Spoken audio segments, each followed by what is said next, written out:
গলা উঁচিয়ে শুভ বলে ডেকে ওঠে আকাশ। চাপার আগে কপালের একপাশের রগ ফুলে উঠেছে, ফর্সা মুখে স্পষ্ট ফুটে উঠেছে তা। অবনীর সামনে রাগ চেপে রাখলেও চেহারায় স্পষ্ট প্রকাশ পাচ্ছে তা। ভাইয়ের এমন চাপার রাগ যেন অবনীর মাঝেও ভয় ধরিয়ে দেওয়ার মতো। আকাশের দিকে তাকাতেই মৃদু কেঁপে উঠে সে, হালকা দৃষ্টি নত করে বলে, শুভ ভাই বাসায় নেই ভাইয়া?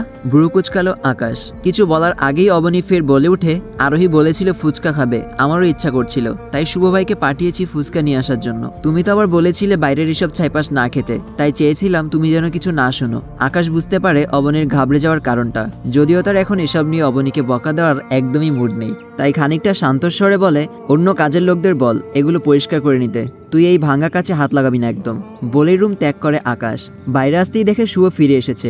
এক পলক তাকালো তার দিকে, দেখে শুভর হাতে পার্সেল করা কিছু। এগুলো অবনীর বলা সেই ফুচকা, তা বুঝতে ব্যাগ পেতে হয়নি তাকে। তাই বিষয়টা নিয়ে আর মাথা না ঘামিয়ে গাড়িতে গিয়ে বসে সে। আকাশ চলে গেল কোথাও। সদর দরজা পেরিয়ে বাড়ির ভেতরে প্রবেশ করে শুভ।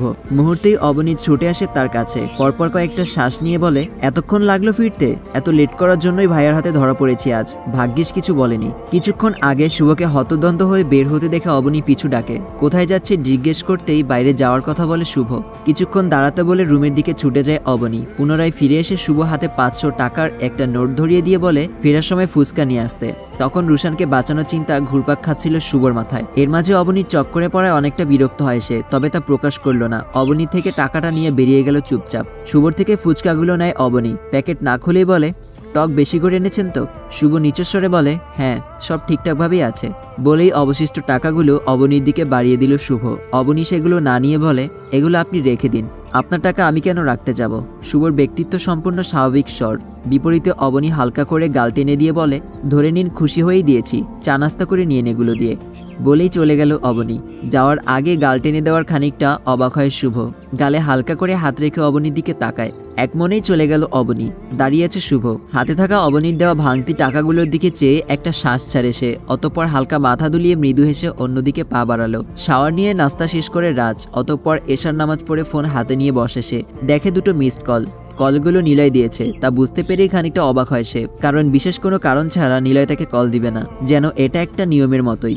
বেশ কিছুক্ষণ আগে এসেছিল কলগুলো, সাথে মিনিট 10 আগে আসা একটা মেসেজের নোটিফিকেশন, যেখানে একটা ঠিকানা দেওয়া, তার নিচে লেখা, রুশান আহত, তার সাহায্যের প্রয়োজন। বসা থেকে উঠে দাঁড়িয়ে গেল রাজ, চেহারায় স্পষ্ট বিস্ময়। এই অল্প সময়ের মাঝেই এত কিছু ঘটে গেল। সময় নিল না রাজ, নিবিড় বাসায় ছিল, তাকে সাথে নিয়ে বেরিয়ে গেল ঘর থেকে। ঘড়ির কাঁটা গিয়ে ঠেকেছে 10-এর ঘরে। সেই সাথে রুশানের মাথা ব্যান্ডেজ করার কাজও সম্পূর্ণ হয়েছে। হৃদের ছেলে রুশানকে চিনতে পেরেছে ডাক্তার। আঘাতের পরিমাণ বেশি হওয়ায় বিশ্রাম নিতে বললেও আপত্তি জানায় রুশান। সহজ ভাষায় বলে, লাগবে না, আমি ঠিক আছি। বলেই উঠে দাঁড়ায় রুশান। 2 পা বাড়ালে বেসামানভাবে পড়ে যেতেই রাজ ধরে ফেলে তাকে। রুশান খানিকটা স্বাভাবিক হয়ে দাঁড়ায়। রাজের থেকে হালকা সরে মুখে হাসি ধরে রেখে বলে, আরে ভাই ঠিক আছি আমি, আমার মতো সামান্য কাউকে নিয়ে এত ভাবতে হবে না কারো, ঠিক আছি আমি। রুশানের মুখে এখনো হাসির রেখা ফুটে আছে, যেন চাপা কষ্টে এই হাসি মাত্রই জোরপূর্বক। রুশানের এমন কথায় অবাক হয় রাজ, কারণ রুশানের মাঝে অভিমানের ছাপ স্পষ্ট। রুশান মুখে হাসি ধরে রেখে কয়েক পা এগিয়ে পড়ে যেতেই ধরে ফেলে নিবিড়। নিবিড়ের কাঁধে ভরসূচক হাত রেখে রুশান, যার অর্থ নিবিড়ের সাহায্য নিতে চায়। অতঃপর রাজের দিকে না তাকিয়ে নিবিড়ের সাহায্যে বেরিয়ে গেল হসপিটাল থেকে। এমন অবস্থায় ফরিদানটির বাসায় ফিরেনি রুশান, নিজের বাড়িতেও ফিরেনি, বাবার হসপিটালেও ফিরেনি। একটা হোটেল বুক করে উঠেছে তারা। বিছানায় শুয়ে আছে রুশান, সারা শরীরের ব্যথায় চোখ বুজে আছে সে। পাশ থেকে নিবিড় উঠে বাইরের দিকে গেল।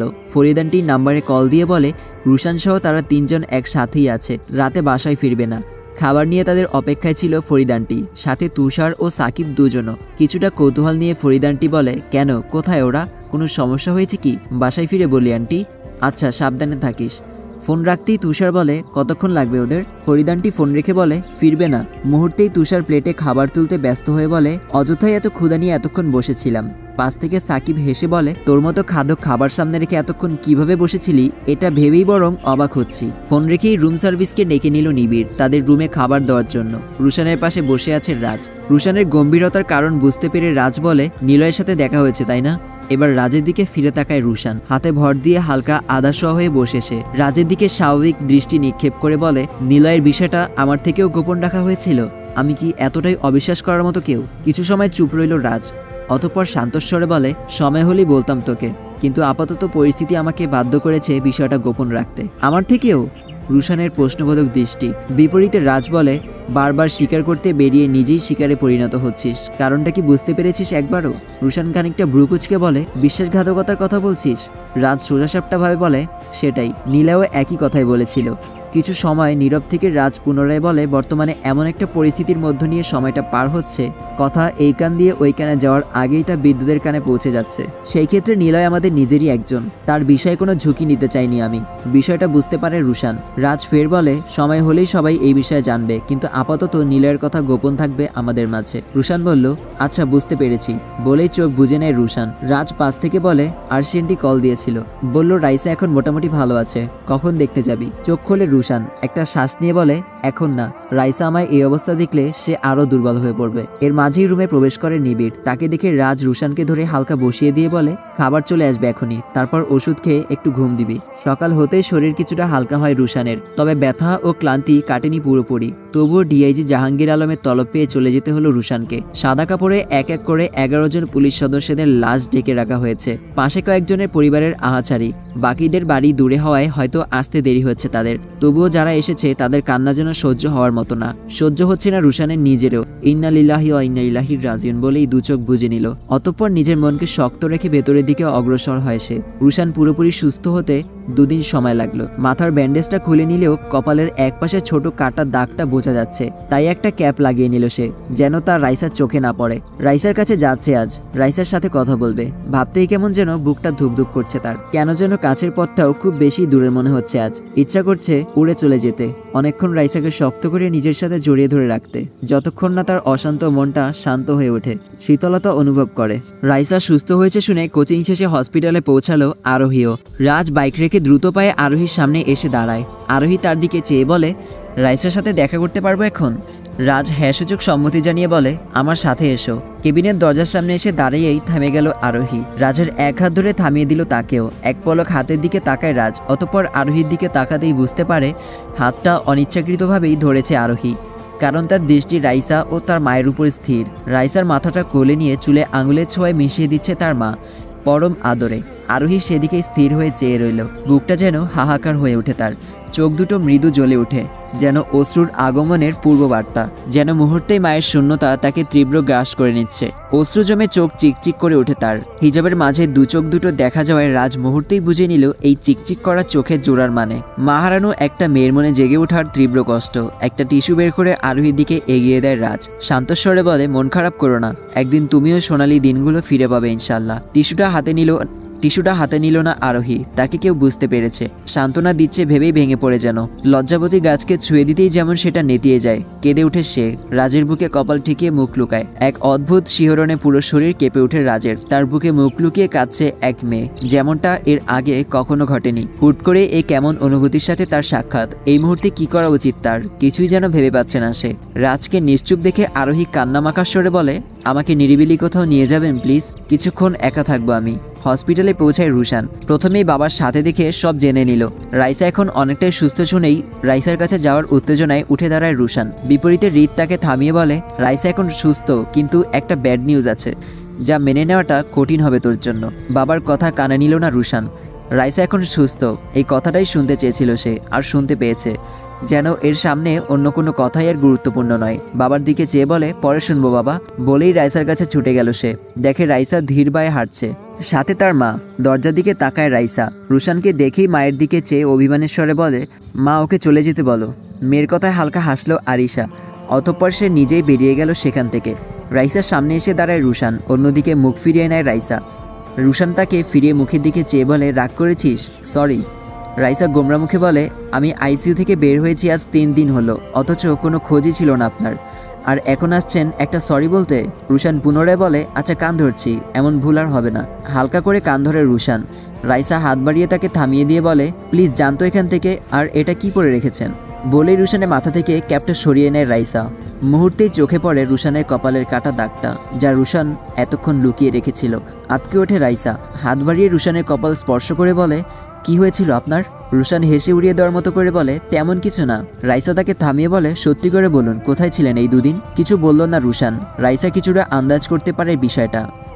আচমকাই রুশানকে জড়িয়ে ধরে নিজেই বলে উঠে, সরি, খুব কষ্ট দিয়ে কথা বলে ফেলেছি, মন খারাপ করবেন না প্লিজ। হেসে ফেলে রুশান।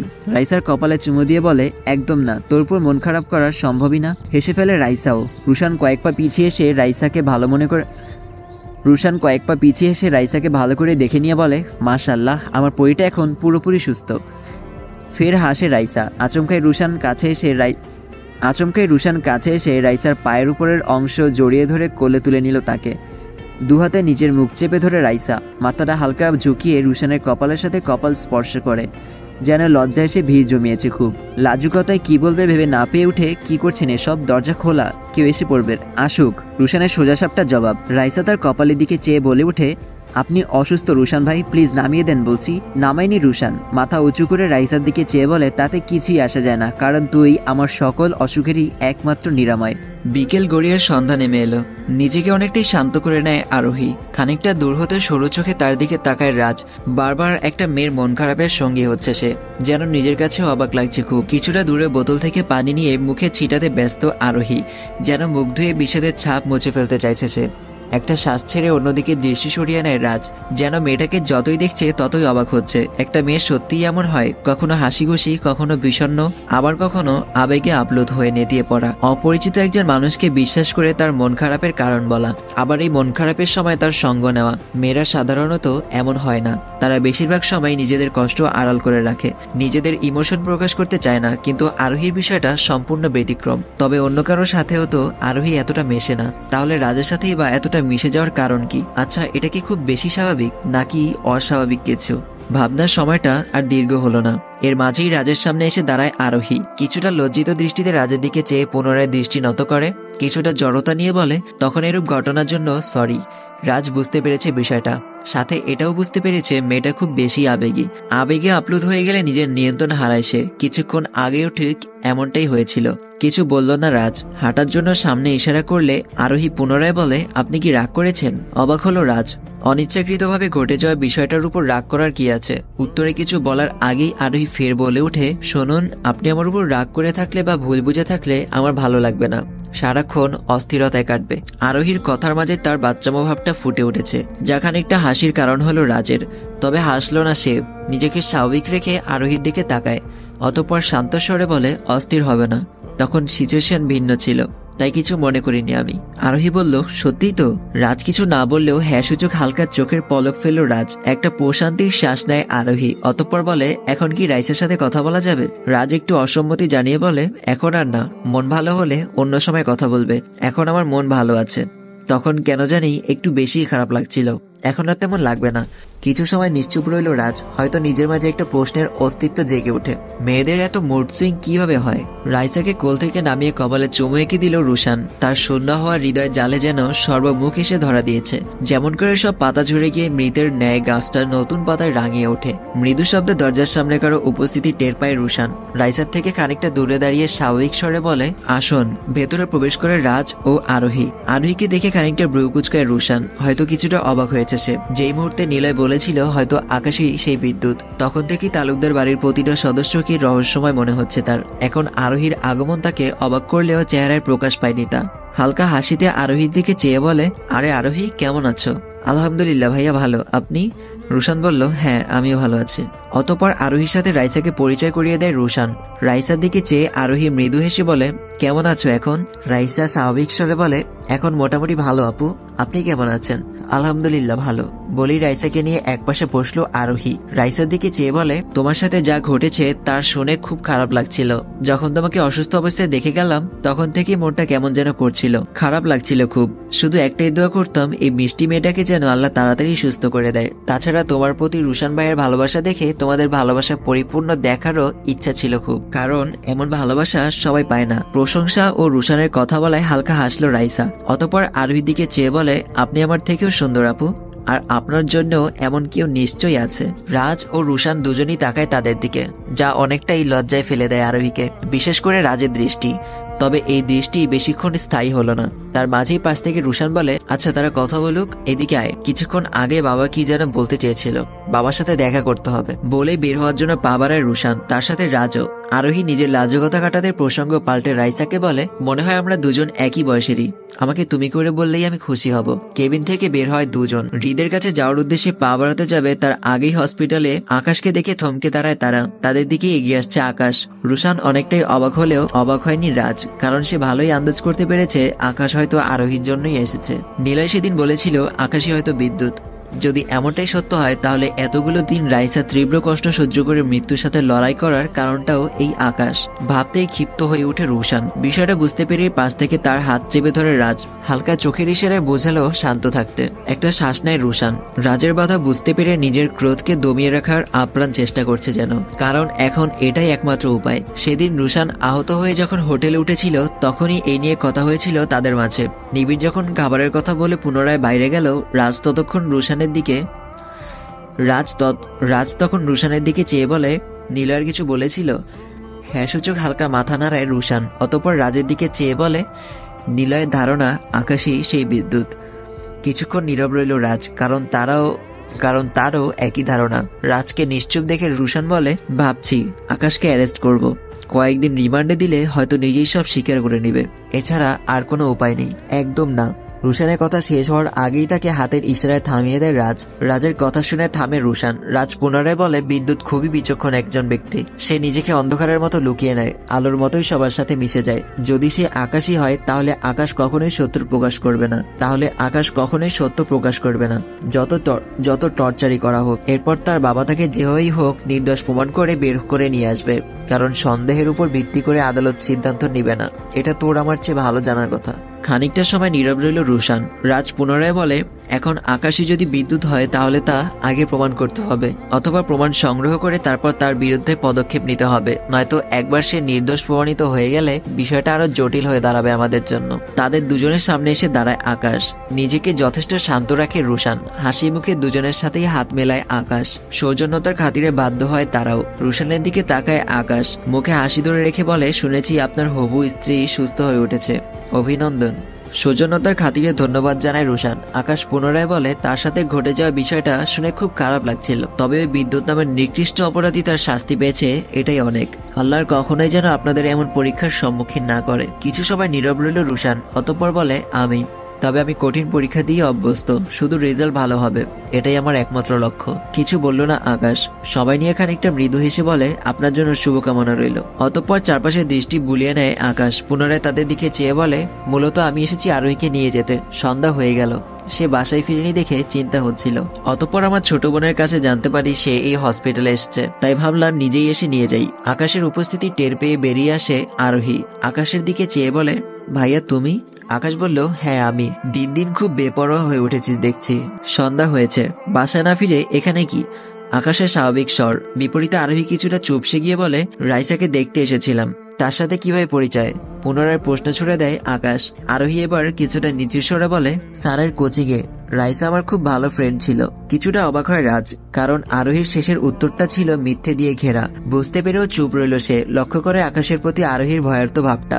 আরোহীর মাঝে যেন কোনো ভয়ঙ্কর চাপা ভয় স্পষ্ট, নয়তো অযথা কেউ নিজেকে বাঁচানোর জন্য মিথ্যা সাজিয়ে বলে না। আরোহীকে যাওয়ার জন্য ইশারা করে আকাশ। অতঃপর রাজ ও রুশানের থেকে বিদায় নিয়ে আরোহীর পেছন পেছন পা বাড়ায় সে। লিফটের সামনে এসে দাঁড়ায় আকাশ। তীক্ষ্ণ দৃষ্টি নিক্ষেপ করে রুশানের দিকে। তার ধারণা সে চাইছে বলেই রুশান বেঁচে আছে এখনো। সেদিন যখন রুশানকে মারতে পাঠিয়েছিল, তারপর স্নিগ্ধার ফোন পেয়ে ব্যর্থতার খবর পেয়ে বাড়ি ত্যাগ করে আকাশ।